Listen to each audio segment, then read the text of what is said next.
ভাবতে পারেন? একটা দেশ মরুভূমি থামাতে ৮০ লাখ খরগোশ ছেড়ে দিল। শুনতে পাগলামি লাগছে, তাই না? কিন্তু ১ বছর পর পুরো পৃথিবী স্তব্ধ হয়ে গেল। চীনের কুবুচি মরুভূমি একসময় একে বলা হতো মৃত্যুর সমুদ্র। প্রতি বছর হাজার হাজার একর জমি বালুর নিচে হারিয়ে যেত, গাছ মরত, মানুষ ঘর ছেড়ে পালাত। মনে হচ্ছিল এই মরুভূমিকে থামানো অসম্ভব। অনেক চেষ্টা করেছে, গাছ লাগিয়েছে, কোটি টাকা খরচ করেছে, কিন্তু কিছুই কাজ হচ্ছিল না। ঠিক তখনই একজন মানুষ সামনে এলেন, ওয়াং ভেনবিয়াও।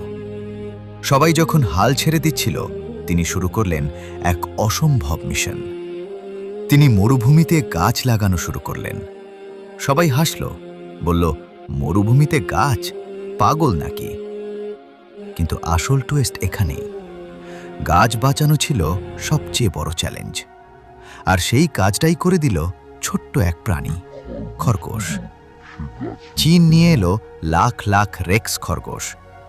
এই খরগোশগুলো গাছের কোমল ডাল খেতে ভালোবাসে। শুনতে খারাপ লাগলেও এটাই গাছকে আরও শক্ত করে তোলে। আর তাদের গোবর, সেটা হয়ে গেল প্রাকৃতিক সার।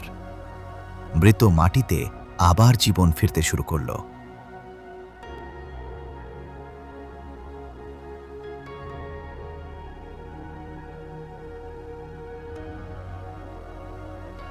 ধীরে ধীরে এক অলৌকিক পরিবর্তন শুরু হলো। যেখানে আগে শুধু বালু ছিল, সেখানে জন্মাতে লাগলো ঘাস, গাছ বড় হতে লাগলো, বাতাস কমে গেল, বালু থেমে গেল। মানুষ আবার ফিরে এলো তাদের গ্রামে। খরগোশ পালনে আয় শুরু হলো। একটা মরুভূমি বদলে গেল এক নতুন জীবনে।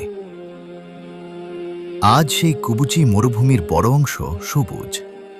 আর সবচেয়ে অবাক করা বিষয়, এই আইডিয়াটা শুরুতে সবাই হাসাহাসি করেছিল। শিক্ষা কি? মানুষ আপনার স্বপ্ন নিয়ে হাসতেই পারে, কিন্তু আপনি যদি থামেন না, একদিন সেই হাসি বিস্ময়ে বদলে যাবে। আপনি কি মনে করেন ছোট আইডিয়াও বড় পরিবর্তন আনতে পারে? কমেন্টে জানাতে ভুলবেন না। আর এমন আরও অবাক করা গল্প পেতে